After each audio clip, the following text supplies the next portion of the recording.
Hello guys, what is up? It's Spooky Noodles and I am here with a book tag. It is the Buried Treasure book tag, or just the Buried Treasure tag.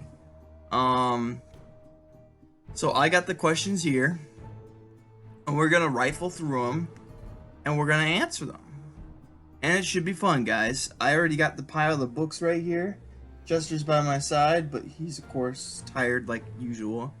We will dive into this and we will answer the questions like I said before. So let's get started with number 1. A book that has been on your shelf a long time, but you have never talked about on your channel. So I'm gonna go with Drew Stepek's Knuckle Supper. Now, if you don't know what this book is, then you need to check it out. It's kind of a vampire book, but not a vampire book. You'll understand if you read it. But these like drug addicted vampires, I guess, feed on human flesh and drink blood and all this stuff, and they have extra strength and all this other stuff. And honestly, they're kind of jerks. Yeah, there's this huge back of just total like people not ranting, the opposite of ranting. They love this book. So like, let me read the back real quick. No, let me not. This is a book tag, not a book haul or book mail. So, but this is Knuckle Supper. It's, like I said, about a heroin addicted vampire and a gang leader, RJ. So yeah, the main character is RJ, and I think it's written in the first person if I remember correctly. Yeah, it's written in the first person. Big first person book. It was really, really good. I actually listened to the audiobook on YouTube, which is on Chilling Tales for Dark Knight's channel. Excuse me. Very, very, very good story. I just drank a carbonated drink, so I'm like burping like crazy. Sorry. This has been on my shelf the longest, and I haven't really talked about it a while. So, yeah. Next is a book with a cover so awful it's actually awesome. And I'm gonna go with this book, and it's actually like all gross and stuff, but yeah.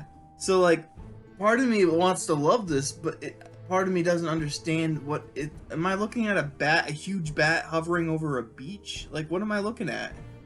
You know, I have no idea what I'm looking at there.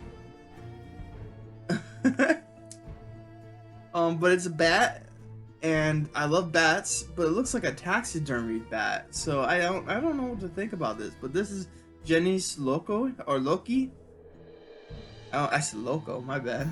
By Clark Ashton Smith. These are just a bunch of short stories by him. It has Jenny's Loki, or Genius Loki. I might be saying that horribly wrong. And just a bunch of other books or stories. But yeah, that's the ugliest cover I own. But it's awesome at the same time because it has a bat on it. So number 3, a book you love that you wish everyone would read. Now, I hammer this all the time. I keep telling everyone, this book you need to read if you love coming of age stories, especially coming of age horror. That's Fear by Ronald Kelly. This book is amazing, guys, and I can't say it enough how amazing this book really is. I thoroughly enjoyed this, and it's a long one. It's like really long. Coming in at around, I want to say, of course I flipped to the wrong page, 477 pages. Fear by Ronald Kelly is just, it has everything. And for me, it's my favorite coming of age story of all time. And been #1 for a while now, but I've read a lot of good coming of age. In fact, I'm reading a coming of age story right now, and it's going well. But this book can't be touched. So, yeah. #4, a well-known author's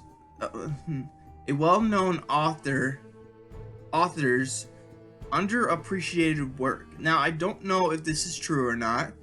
I just know from what I've heard, from what I hear, people don't like this book. And this surprises me because I actually dug it.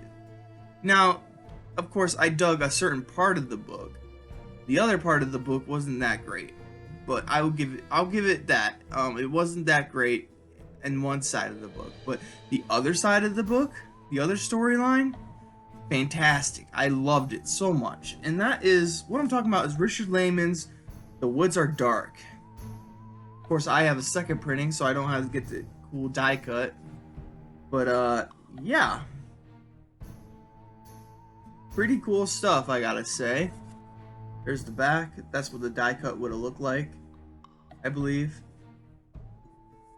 But, yeah. This is a really good book, and I enjoyed it a lot, but it's one of Richard Lehman's, like, people just don't really care for this book that much, and I actually liked it a lot, which is surprising, because I usually agree with everybody, so, yeah. Alright, next. The oldest edition of a book on your shelves. Now, I didn't look that hard on my shelves, you know. I found the oldest book I believe is on my shelves, and I just went with it. I could have an older book, I'm not sure. I could have one from the 50s. Beats me. In fact, I think I do have one that's pretty old, that is probably older than this one, but I don't know. And that one, the one I'm thinking about is this werewolf book that came out in the 20s, but I think I have like a 50s release of it, but I'm not sure. But I went ahead and I went with Ray Bradbury's Something Wicked This Way Comes. And this one was printed in 1962. Or no, wait, is this the Bantam edition? It doesn't say. Oh, it is the Bantam edition. 1963, my bad. And I can't wait to give it a read. I haven't read it yet, but something tells me that it's going to be great. So, yes. #6, an author on your shelves that you've never heard anyone talk about. Now, this is an easy one because no one ever talks about this guy, and he's amazing, and that's Rick Atala. Rick Atala is amazing, guys. I love this story a lot. The story was great. Look at that cover. My copy is like pristine. It's like never been read before. Just shows how good I keep care of my books. No, I haven't read this book. I listened to the audiobook. This is a chunker of a book too. It is, if I can switch pages, 541 pages. So boom. Alright, so #7, a book you love from your shelves that you haven't read in over 5 years. So, I'm going to tell you why this question isn't applicable to me. And you guys might be like, well, answer the question anyways. And I'll be like, well, I don't know how to answer the question. Because I've just started reading 2 years ago. Yes, that's right. I read on and off, like, for the longest time. And I would read, like, 1 or 2 books a year. Excuse me. And I wasn't a heavy reader till 2 years ago. I started by reading creepypastas, and then eventually I got into longer works, and then I started reading books. So, but I started reading 2 years ago, started writing like a year ago, and yeah. So this question isn't applicable to me because I didn't really read 5 years ago. So, yeah. #8 is a book you remember reading in your childhood. And now this is kind of stupid, but any Dr. Seuss book, honestly. I can't think of a book from my childhood that I read.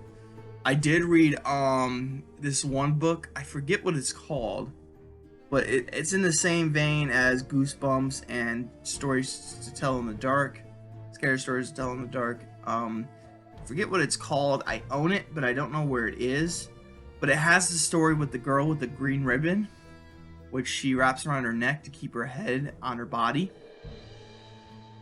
But I don't remember what the book's called. So, yeah. But I did read that one as a kid too, and I enjoyed it, but it scared the crap out of me. So now, what are we? 9. A book you love from a genre you don't tend to read from. Now this one is actually a crime novel. And I thought it was a horror novel when I first bought it, and you'll see why, because the cover just screams horror in my opinion. And I think this is like kind of like the basis of a Scott Smith book. I'm not sure. I think they have the same concept. And I'm talking about Scott Smith's Simple Plan, where they come across money in a car with a dead body. And this one is called Flashpoint by George LaFontaine. Yeah, it's a crime novel, and I don't read crime very often. It's a mystery. I don't read mystery very often. But I thought it was a horror novel based on the cover and the synopsis. And when I read it, it still felt like a horror book to me. Just a really long, dragged out one. But I enjoyed it a lot. And yeah, it was a really good book.